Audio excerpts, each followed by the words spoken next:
오늘 말씀은 지난주에 이어진 말씀과는 상당히 구별이 되는 말씀입니다. 지난주에 우리가 보았던 작은 자에 관한 이야기는 교회 공동체가 교회 밖의 사람들을 어떻게 대하여야 하는 문제라면, 오늘 이 마태복음 18장 15절부터는 교회 안에 성도들끼리 어떤 관계로 또 어떤 공동체를 만들어 가느냐, 그런 말씀을 다루고 있습니다.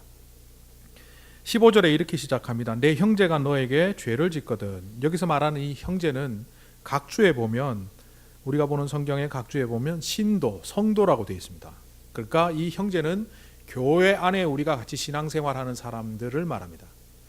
교회 안에서 신앙생활을 같이 하는 사람들 중에 서로에게 관계적 문제가 발생할 수도 있고, 또 공동체가 나아가는 방향성의 문제에 어떤 어려움이 발생할 수도 있고, 그 정체성의 문제에서도 어려움이 발생할 수 있는데, 그거 모든 것들을 아우러서 아주 중요한 원칙을 오늘 이 15절부터 20절 사이에 주님께서 가르쳐주고 계십니다. 그래서 이 말씀을 이렇게 묵상하면서 제가 말씀의 제목을 교회다움이라고 정했습니다. 교회다운 교회. 어떤 교회를 교회다운 교회라고 할까요? 우리말에 뭐 답다 혹은 뭐 다움 이렇게 하면 사전적 의미는 그 이름에 걸맞다입니다. 그러니까 이름에 걸맞다는 게 또 어떤 의미겠습니까? 어떤 주방장이 한 사람이 있습니다. 얼굴이 잘생겼어요. 사람들한테 친절하게 대합니다. 뭐 여러모로 빠짐이 없는데 단 하나 약점이 있다면 요리를 못합니다. 너무 맛없어요.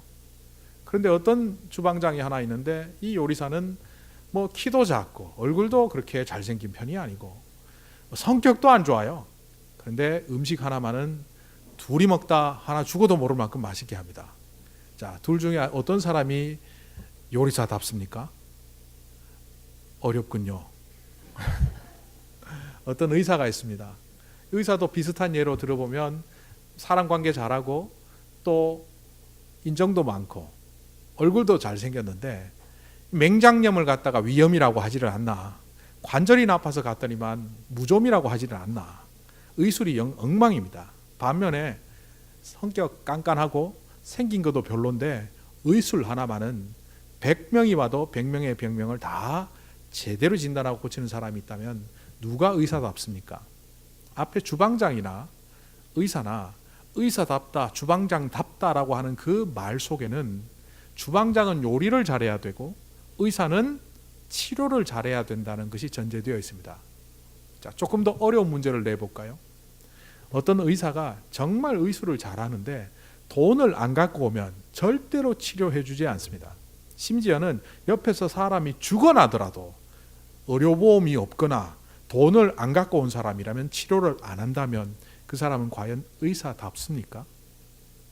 결국 의사답다 혹은 요리사답다라고 하는 데는 본래의 기능을 잘한다는 측면도 있지만, 그 기능적인 측면만을 말하는 것이 아니라 그 기능을 어떤 마음을 갖고 발휘하느냐까지 포함된 것이 뭐뭐답다라는 뜻입니다.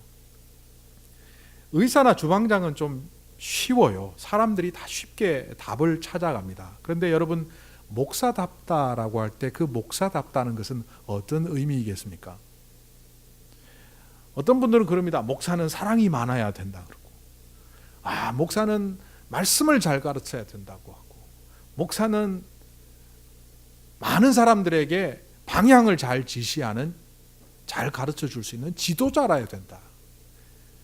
예전에 제가 어떤 분이 저를 막 욕하는 경우가 있었습니다. 흉을 보고 또 노회에다가 막 이렇게 잘못했다고 하는 경우가 있었는데, 그래서 노회 가서 꾸중을 듣게 됐습니다. 목회위원회에 불려와서 막 꾸중을 듣는데 그분이 그러시더라고요.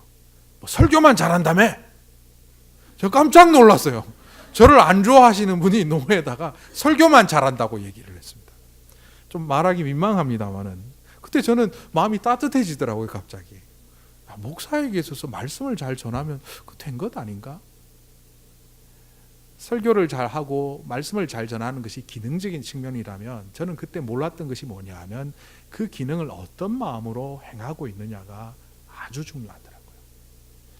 그러니까 목사답다는 말은 참 어렵습니다. 사람들마다 기대치가 다르고 생각하는 바가 다르기 때문에 이 문제는 일단 내려놓겠습니다. 자, 그렇다면 교회답다, 교회다운 교회 이렇게 말할 때 그 교회는 어떤 교회를 말합니까? 일단 성경에서는 우리가 살펴본 것처럼 교회를 에클레시아라고 말합니다. 에클레시아는 일단 모이는 사람들입니다. 부르심을 받아서 모였다는 거예요. 하나님의 부르심 가운데 우리가 모여서 함께 예배드리고 주님을 찬양하면 에클레시아의 기본적인 모습은 갖추었습니다. 자, 교회는 그런 모습을 갖추어야 하겠죠. 그런데 모여서 열심히 찬양하고 기도하고 함께 어우러져 음식을 나누는데 그들 안에 정말 해야 할 일들을 하지 못하고 있다면 그 교회는 교회라고 할 수 있겠습니까? 제가 흔히 이런 예를 듭니다. 밖에 라면 공장이라고 붙였어요. 그래서 무슨 한울림 라면 공장. 근데 그 공장에서 자전거가 나와요. 그 공장은 자전거 공장입니까? 라면 공장입니까? 어려우신가 보군요. 간판이 라면 공장이라고 붙어 있지만 안에 생산물이 자전거라면 그 공장의 모습은 자전거 공장이죠. 우리가 교회라고 이름하고 있지만 모여서 늘 이 교회라는 기관을 잘 관리하고 사람들끼리 모여서 친교를 하는 것에 온 신경을 쓰고 내 안위와 복받고 행복하게 사는 것에 관심을 갖고 있다면 여기가 이렇게 표현해서 죄송하지만 법당하고 무슨 차이가 있겠습니까?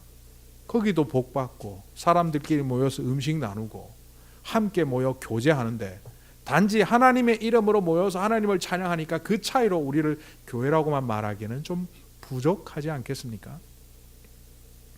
그 교회 공동체가 어떤 방향으로 나가야 하는지를 오늘 예수님께서는 이 말씀을 통하여 아주 중요한 원칙 4가지 혹은 5가지를 말씀해 주고 계십니다. 15절에 보면 예수님이 이렇게 가르치시죠. 내 형제가 너에게 죄를 짓거든 가서 단둘이 있는 자리에서 그에게 충고하여라. 그가 너의 말을 들으면 너 그 형제를 얻은 것이다. 어떤 문제가 발생했습니다. 개인과의 관계 속에서 문제가 발생할 때 이 문제를 푸는 방식이 세상과 달라야 한다는 겁니다. 세상에 푸는 방식은 뭡니까? 네가 옳으냐 내가 옳으냐입니다. 누군가는 틀렸고 누군가는 옳은데 따져보자는 것이 세상의 해결 방식입니다. 누군가 내 마음을 상하게 하고 나한테 오늘 말씀처럼 죄를 짓고 나를 아프게 했을 때 가서 내가 이렇게 상처받고 아픔을 가지니까 네가 정말 잘못했다고 그 사람을 나무라거나 그 이유를 밝히라고 따져야 합니다. 그런데 오늘 이 예수님이 이 말씀 속에서 단둘이 있는 자리에서 충고하라고 합니다. 옛 성현의 말에 이런 말이 있습니다. 그 사람 앞에서 흉을 볼 수 없는 것은 그 사람 뒤에서도 흉 보지 마라. 그 사람 앞에서 흉 본다는 말은 무슨 뜻입니까? 그 사람에게 충고한다는 일입니다.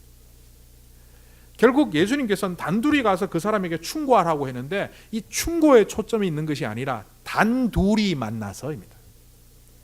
결국 문제를 해결하기 위하여 애쓰라는 것이 아니라 평화를 누리기 위하여 평화를 만들기 위하여 애쓰라는 겁니다. 세상에서는 누가 옳은지 그른지를 따르는 그 해결 방식을 택한다면 혹시 이 문제가 제대로 해결되지 않더라도 내가 택하는 방식은 평화를 만들어가는 방식이라야 된다는 거죠. 그래서 우리를 향하여 너희들은 서로 사랑하여 사랑의 띠로 매고 서로 화평하여 평화를 만드는 자가 되라고 성경은 우리에게 말씀하십니다. 어떤 때는 이 평화가 명확히 뭔지 몰라서 사람들이 잘 못하기도 합니다. 교회는 평화에 초점이 있는데도 불구하고 이 평화가 가장 우선적인 원칙이 되지 않다 보니까 열심히 하는 사람들이 오히려 이 평화를 깨트리기도 합니다. 제가 잘 아는 목사님 한 분이 제가 이렇게 만나고 대하니까 제 느낌입니다. 개인적인 느낌이 예수님을 영접하지 않은 것 같아요. 그래서 제가 이분 뉴저지에 사시는데 가서 복음을 좀 전해야 되겠다라고 아내에게 말했더니만 아내가 만류를 하더라고요. 만류를 하는 이유는 그거죠. 그 목사님한테, 그것도 선배 목사님한테 가서 예수 복음을 전하면 그는 전쟁을 선언한 거다. 그분이 당신을 통해서 예수를 영접하지도 않을 뿐더러 이거는 막가자는 그게 되기 때문에 하지 말라. 복음을 전할 때도 우리는 평화를 의식하며 전해야 됩니다. 옛날에는 막무가내 복음을 전하는 방식이 먹혔을 때도 있습니다. 그런데 오늘날은요, 에반젤리칼 미션과 더불어서 소셜 미션, 사람들의 평화를 만들어가요. 에반젤리칼 미션은 복음 전도라고 하면 소셜 미션은 사회적 책임입니다. 그러니까 예수 그리스도를 전면에 내세우지 않더라도 우리가 묵묵히 교회가 감당해야 되는 몫을 감당하다 보면 어느 순간 그 평화로운 가운데 복음을 전할 수 있는 기회가 온다는 거죠. 제가 대학교 때, 지금은 그 이름도 바뀌고 거의 없어진 단체이지만 UBF라는 단체가 있었습니다. 제가 대학교 1학년 때 그 열심히 했는데, 제가 그 단체를 나오게 된 거는 여름 방학 과제가 마태복음 전체를 외우라는 거라서 이 사람들이 제정신인가? 제가 그 생각하고 나왔습니다. 근데 나중에 보니까 저는 한 5장인가 6장 외워서 갔어요. 1장부터. 나도 대단히 많이 외웠다라고 가는데 어떤 자매가 28장까지 다 외워왔더라고요. 나중에 신학교 가서 보니까 유대인들은 13세부터 말씀 공부를 시켜서 이제 성년이 되고, 또 어떤 랍비들은 창출 레민신 이 5권을 다 외우는 유대인들이나 랍비들이 있더라고요. 그거에 비하면 그렇게 할 수 있죠. 그런데 그 UBF라는 선교 단체가, 대학생 University Bible Fellowship이라는 데가 사실은 정말 열심히 하는데, 이 사람들이 열심히 하면서 이단 시비도 있었고 욕을 많이 먹었습니다. 제가 그 내부에 있었기 때문에 그 이유를 아는데, 왜 그런 이유를 듣느냐면, 어떤 교회 청년이 열심히 거기서 훈련받고 말씀 공부를 했어요. 근데 가만히 보니까 자기 교회 목사님이 예수님을 영접하지 않은 것처럼 보여요. 그러니까 담임 목사님 방에 광주 어느 지역에서 실제로 그랬습니다. 똑똑하고 들어갔어요. 청년 들어와. 형제 들어와. 자매 들어와. 목사님 드릴 말씀이 있습니다. 예수님 안 믿으시죠? 제가 복음을 전해드리겠습니다. 그래갖고 목사님 막 청년 쫓아내고, UBF는 이단이다 그러고 막 그런 일이 있었습니다. 이단은 아니지만 그 단체가 생각하지 못한 한 가지가 뭡니까? 평화를 이루어야 된다는 것을 생각하지 못했습니다. 내가 옳고 선명하고 내가 가는 길이 분명하면 나를 따르라 해야 된다는 거죠. 그런데 그것은 세상적인 방식입니다. 옳고 그름에 가장 중요한 것은 주님께서 말씀하시는 이 평화를 이루는 자리여야 합니다. 그것을 모른 채 우리가 열심히 하다 보면 교회 공동체는 깨어지고, 가정도 깨어지고, 친구 사이도 깨어집니다. 그러고는 뭐라고 말합니까? 나는 의롭게 갔다. 예수님께서 제자들을 파송하시면서 뭐라고 말씀하셨죠? 비둘기처럼 순결하라, 의로워라, 정결해라, 그러나 뱀처럼 지혜로워라. 사람들과의 관계를 파괴하는 자가 되지 말라는 겁니다. 오늘 또 이 말씀의 16절을 가만히 보면 주님께서는 그러나 듣지 않거든 한두 사람을 더 데리고 가거라. 그가 하는 모든 말을 두세 사람의 증인을 빌어서 확정지으려는 것이다. 한 사람이 고요히 가서 말을 했는데도 받아들이지 않을 때 그 다음 행동은 어떻게 하라고 하시느냐 하면, 두세 사람, 너랑 같은 생각을 갖고 있는 사람들이 네가 옳다는 것을 증명해 줄 때 그 이야기 다시 전달하라. 1대1로 말하다 보면 그럼 너는 그렇게 생각하고 나는 다르게 생각해 할 수 있는데, 이 한 사람이 갖고 있는 생각이 다른 사람들도 동의하는, 다른 말로 정의롭다, 공의로운 말이다 라는 것이 확정되게 하라는 거죠. 결국 교회 공동체 안에서 두 번째로 우리가 살펴보아야 될 것은 이것이 과연 공의로운가, 정의로운가입니다. 교회 안에서 어떤 의견들이 공감대를 형성하고 패거리를 지으라는 말이 아닙니다. 아무리 담임 목사의 생각일지라도 그것이 당회를 통하여, 공동의회를 통하여 공감대가 형성되지 않으면 나를 따르라 할 수 없다는 거죠. 이게 바로 공의입니다. 교회는 어떤 결과물을 내오는 단체가 아니라 어떤 과정을 통하여 공의롭게 만들어 가느냐, 이런 말이 있죠. 혼자 가면 빨리 갈 수 있지만 함께 가면 멀리 갈 수 있다. 이걸 제가 다르게 조금 바꿔보면, 하나님께서 우리 공동체를 향하여 원하시는 것은 업적, 결과물이 아니라 어떤 방향으로 가고 있느냐, 그 방향성을 질문합니다. 우리는 당대에 우리가 살아있는 동안 이것을 이루고 저것을 이루고 해서 그 결과물을 잔뜩 쌓아서 하나님께 보여드리려고 하는데, 하나님은 그것보다는 네가 요만큼 이루었던 저만큼 이루었던 그 양과 크기의 문제가 아니라 네가 가는 방향이 내가 가고자 하는 주님이 원하시는 방향으로 가느냐 아느냐, 이걸 분별하신다는 거죠. 그래서 2달란트가 2달란트 남기나 5달란트가 5달란트 남기나 주님은 똑같이 칭찬하시는 겁니다. 교회 안에 정의로운 형태로, 공의로운 형태로 의견이 수렴되고 되고 있느냐. 6월 17일 날 밀어붙이려다가 두 분이 저한테 좋은 의견을 주셔서 아버지 날 하지 않는 것이 좋을 것 같습니다. 가만히 들어보니까 VIP 전도에도 이게 맞는 것 같아서 미루었습니다.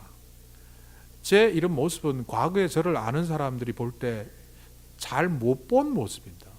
과거에 저는 나를 따르라, 앞장서서 가고 낙오되는 사람은 떨어져 죽어라, 뭐 이런 사고 방식이 좀 있었어요. 일을 이루기 위해서는 희생은 있어야 된다. 뭐 그래서 제가 38, 한 43 그때 사역을 그렇게 하다 보니까 교인들이 참 힘들어했죠. 저도 힘들었고. 그런데 과거에 저를 알던 사람이 저의 지금 모습을 보면 사람이 좀 이렇게 주관이 뚜렷하지 않은 것 같고, 뭐 물에 물 탄 듯 이게 뭐 좀 변했다 이런 얘기를 합니다. 저희 가족들한테 확인해 보시면 아시겠지만 안 변했습니다. 고집이 어디 가겠습니까? 주관이 어디 가겠습니까? 그런데 공의로운 방식을 택하다 보니 어느새 제가 갖고 있는 생각보다는 공동체가 원하는 방향으로 가야 되겠다는 생각이 저를 조금 다르게 보이게 한 건 사실입니다. 믿음 안에서 성숙되어진다는 것이 뭡니까? 자기만 알던 사람이 주변을 돌아보기 시작하고, 자기 의견을 개진하던 사람이 상대방의 의견이 옳을 수도 있다는 생각을 하면서 오히려 내가 더 옳은데도 불구하고 내 의견을 접고 조금 더 부족한 그 의견을 위해서 만족시키기 위하여 애쓰는 사람이 되는 겁니다. 하나님은 그걸 기뻐하십니다. 우리 교회에서 제일 똑똑한 사람 장로 만들고 목사 중에 제일 똑똑한 목사를 데려와서 우리 교회를 잘해보겠다. 그 교회는 몇 년 못 가서 싸움 납니다. 좀 두리뭉실한 사람들이 모여서 어떤 때는 자기 생각이 있는데도 불구하고 조금 부족한 사람의 생각을 따라 뒤에서 도와주는 자가 될 때 그 교회가 하나님의 공의가 강물처럼 흐르는 교회가 된다는 거죠. 또 17절에 주님께서 이렇게 말씀하십니다.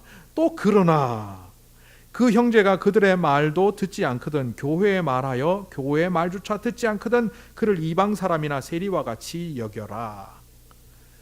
이걸 간단히 얘기하면 교회 안에 질서를 잡으라는 겁니다. 칠이나 징벌을 하라는 겁니다. 여러분들 우리 교회에도 여전히 이 징벌과 칠이 시스템이 있다는 것 아십니까? 제일 가벼운 징벌의 대표적인 모습은 수찬정지입니다. 성찬식에 참여하지 못하게 하는 거고, 좀 무거운 징벌이 있다면 면직입니다. 목사의 타이틀을 떼어버리고 장로의 타이틀을 떼어버리는 겁니다. 그보다 더 심한 게 뭔지 아십니까? 출교입니다. 교회로부터 나가라고 합니다. 요즘은요, 하늘림교회에서 나가라고 하면 그래 내가 이 교회밖에 없냐, 다른 교회 가면 그냥 또 해요. 다 합니다. 그런데 이 신약교회는요, 빌립보 교회다, 뭐 골로새 교회다 하면 그 지역에는 교회 하나밖에 없습니다. 여러 작은 모임들이 있었지만, 뭐 이를테면 목장처럼 가정교회처럼 있었지만 그 가정교회는 하나의 빌립보 교회로, 데살로닉 교회로 지역에 한 개밖에 없었습니다. 그러다 보니 그 교회 공동체로부터 나간다는 것은 교회에 나올 수 없는 사람이 됩니다. 엄벌 아닙니까? 엄중한 벌입니다. 아니 교회가 어떻게 사람을 교회 밖으로 내보내냐, 이럴 수가 있느냐. 그런데 예수님께서 뭐라고 말합니까? 교회 안에 질서를 위해서 이렇게 하라는 겁니다. 신약교회도 이단들이 등장했거든요. 니골라당이라든지 영지주의라든지 이런 이단들이 나올 때마다 교회는 엄벌을 처해서 교회 밖으로 내보냈습니다. 왜? 건강한 교회를 만들어가기 위함입니다. 한국에 한동안, 요즘은 좀 줄어들었지만 만연해 있는 게 뭐였나요? 군대 문화죠. 군대 문화. 나이 한 살 위라고 한국에서 간혹 그러죠. 나는 4월생이고 자기는 12월생이야. 따져보면 한 서너 달 차이밖에 안 나는데 눈 깔어. 어디 눈 뜨고. 제가 미국에 와서 아이들을 나무라 하는데 눈을 안 깔아요. 많이 쳐다보고 있는 거예요. 뭐야? 군대 문화가 저 안에도 있어서 미국에서 눈 쳐다봐야 되잖아요. 한국의 이 군대 문화 때문에 참 폐해가 많이 있죠. 그런데 군대에는 이 위계 질서가 분명해야 됩니다. 이를테면 중대장이 나를 따르라 전진하는데 저 잠깐만요. 지금 안 되는데요. 이쪽에서 옳소 전진하지 맙시다. 대장님 혼자 가세요. 절대 안 됩니다. 군대에는 군대 문화 위계 질서가 분명해야 됩니다. 왜 그게 필요합니까? 전쟁을 치르기 위해서는 그거 없이는 불가능합니다. 교회 안에 왜 질서가 필요합니까? 우리가 영적 전쟁의 부대로서 하나님의 군대로서 영혼 구원하여 제자 삼는 일이 보통 어려운 일이 아닙니다. 이게 만만한 일이 아닙니다. 그러려면 교회는 철저히 위계 질서 속에서 하나님의 기준에 따라서 질서가 있어야 됩니다. 그러니까 이 질서는 심지어는 사람을 출교하기까지 하는 이 엄벌에 채워야 되는 이 질서는 질서를 위한 질서가 아니라 사명을 위한 질서입니다. 그래서 교회는 평화의 원칙을 따라 공의가 강물처럼 흐르게 하지만 그 중에 제일 중요한 것은 사명을 감당하는 교회라는 겁니다. 우리가 온전한 예배 공동체가 되고 또 이웃의 사람들이 예배에 참여할 수 있고 열방과 민족이 예배를 드릴 수 있도록 선교와 전도의 자리로 나가야 되는 것이 바로 우리들의 사명입니다. 그러다 보니 저는 늘 고민하는 게 교회에서 어떤 시스템이 있으면 그걸 그대로 하지를 않습니다. 고민합니다. 예전에 하던 거 그대로 하면 제일 쉽습니다. 그런데 자꾸 바꿔요. 저도 그게 괴로워요. 목장 야유하지 말고 그냥 단체로 다 가면 시스템 안에서 편하게 한 군데 가서 음식 나누고 좋은데 왜 이러느냐? 제가 두 가지 고민을 했어요. 첫 번째 고민은 지난번에 말씀드린 것처럼 야유회를 통하여 예배가 훼손된다. 두 번째는 과연 이게 교회의 목적을 이루는 데 도움이 되는가? 성도들끼리 교제하고 화합하고 재밌는 시간을 보내는 것도 중요합니다. 그런데 더 중요한 게 뭡니까? 교회의 활동과 행동을 통하여 과연 복음이 전해지는가? 목장별 야유회로 두 목장씩 이렇게 가다 보면 장소도 따로 섭외해야 되고 준비하는 과정도 복잡하고 서로 불편합니다. 그렇게 하는 단 한 가지 이유는 우리가 모여서 갈 때는 VIP들은 안 옵니다. 불편해서 안 옵니다. 그러나 작은 목장끼리 갈 때 가까운 사람을 초청해 오면 가족들끼리 참여할 확률이 높고 그 목장 야유회를 통하여 적어도 VIP들을 초청해서 전도의 기회를 삼을 수 있기 때문에 그렇게 하는 거죠. 헌금함을 거두지 않고 헌금 봉투를 돌리지 않고 헌금함을 뒤에 놓는 이유도 사실은 몇 가지 이유가 있지만 그 중에 한 가지가 뭐냐 하면 VIP들이 와서 교회는 맨날 가면 돈 내라고 한다. 그 얘기 제가 너무 듣기 싫어서 자원하는 사람만 내는 게 좋겠다. 그렇게 바꾼 거죠. 세번역 성경을 쓰는 이유는 세번역 성경을 팔면 제가 무슨 커미션을 받는 게 아닙니다. 과거의 번역이 저도 더 좋아요. 여호와는 나의 목자시니 내가 부족함이 없으리로다. 멋있잖아요. 나는 여호와다, 목자다. 너무 딱딱한 것 같아요. 그런데도 불구하고 세번역을 쓰는 이유는 안 믿는 사람들이 처음 성경을 만날 때 충격을 받습니다. 사극에도 안 나오는 가라사대가 나오지를 않나. 우리나라 말인데 로마서를 읽다 보면 이해가 안 돼서 영어 성경이 이해가 빠르지를 않나. 이게 1950년대 이전에 번역한 거거든요. 그래서 이런 고민들을 하는 이유는 바로 교회가 사명을 감당하기 위하여 해야 됩니다. 저만의 고민이 아니라 우리 모두의 고민이 되어야 합니다. 주변에서 만나는 사람을 볼 때 안 믿는 사람인지 믿는 사람인지 딱 보고 알아내는 능력이 돼야 돼요. 델리 가게를 오랫동안 하신 분이 저한테 그러더라고요. 목사님, 저는 가게에 손님이 들어오면 살 사람인지 안 살 놈인지, 살 사람 그러고 뒤에는 안 살 놈 그러더라고요. 어쨌든 살 사람인지 안 살 놈인지 딱 보면 압니다라는 거예요. 그분의 말씀이 맞는지 틀렸는지를 떠나서 아마 그게 그럴 것 같아요. 우리가 전도에 집중하고 교회가 사명을 감당하다 보면 교회가 뭘 해야 되는지 생각 안 해도 딱 알아요. 그런데 우리가 아직 체질이 안 바뀌어갖고 본관이 잘 안 되는 거예요. 그래서 이걸 해야 되나 말아야 되나. 교회의 진정한 질서를 세우는 것은 주님이 머리 되시고 우리가 몸이 되어서 이 몸인 교회가 주님의 머리 되심에 순종하며 따르는 겁니다. 그리고 그 교회 안에 그런 질서가 세워질 때 우리는 사명 공동체가 될 수 있습니다. 마지막으로 오늘 이 말씀에서 예수님이 아주 중요한 말씀을 하시는데 여러분들 꼭 기억하셔야 됩니다. 18절부터 20절에 이런 말씀을 하시죠. 내가 진정으로 너희에게 말한다. 너희가 땅에서 매는 것은 하늘에서도 매일 것이고 땅에서 푸는 것은 하늘에서도 풀릴 것이다. 이게 무슨 말인지 잘 모르니까 19절에서 풀어서 다시 말씀하십니다. 너희가 두세 사람이 합하여 기도할 때 하늘에서 하나님께서 그렇게 응답해 주실 것이다.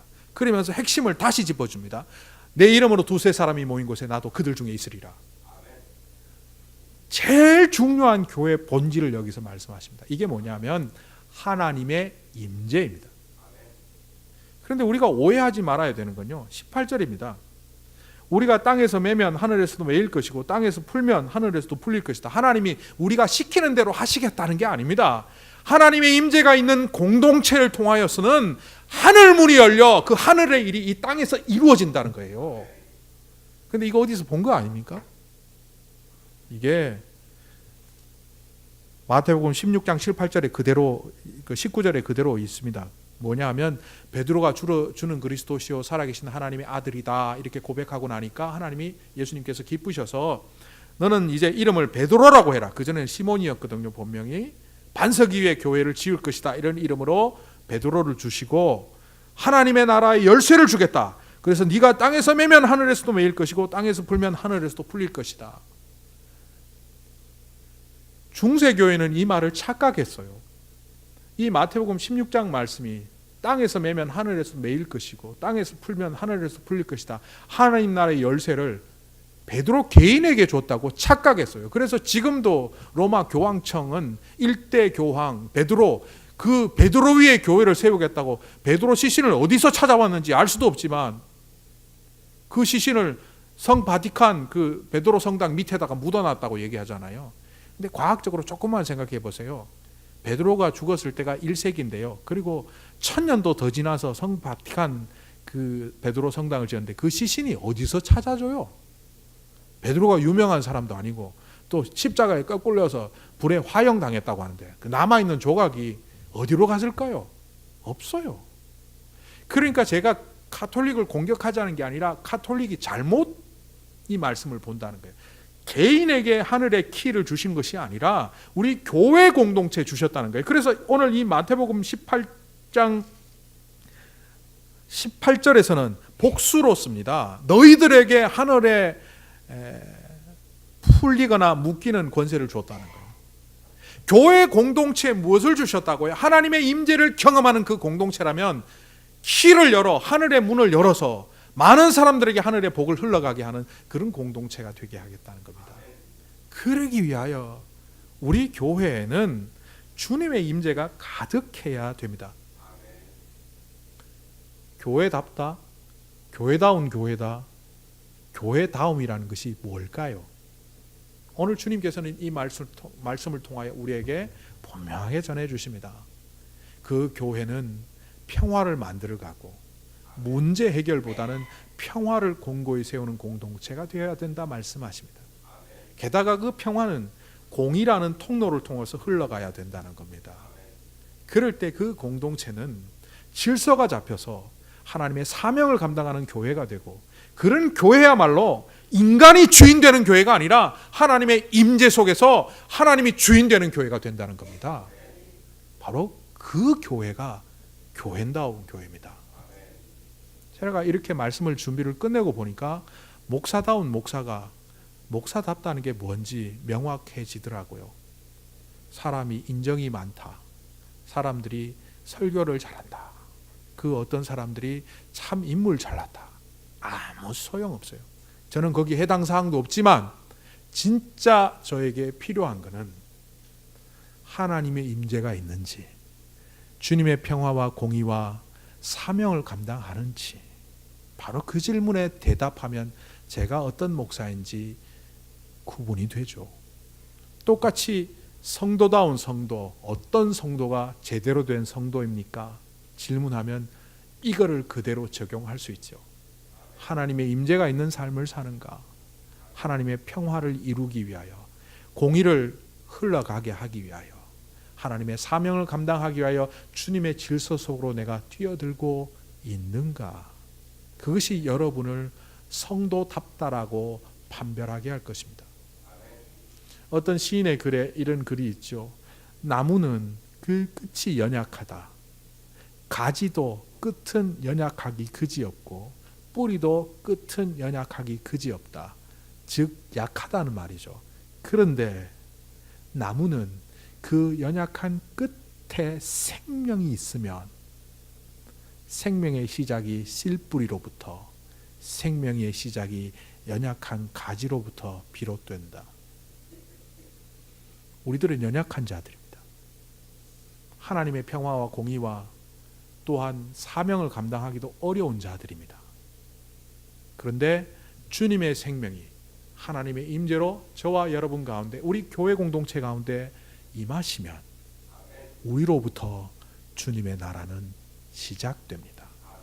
그것이 바로 교회다움입니다. 기도하겠습니다.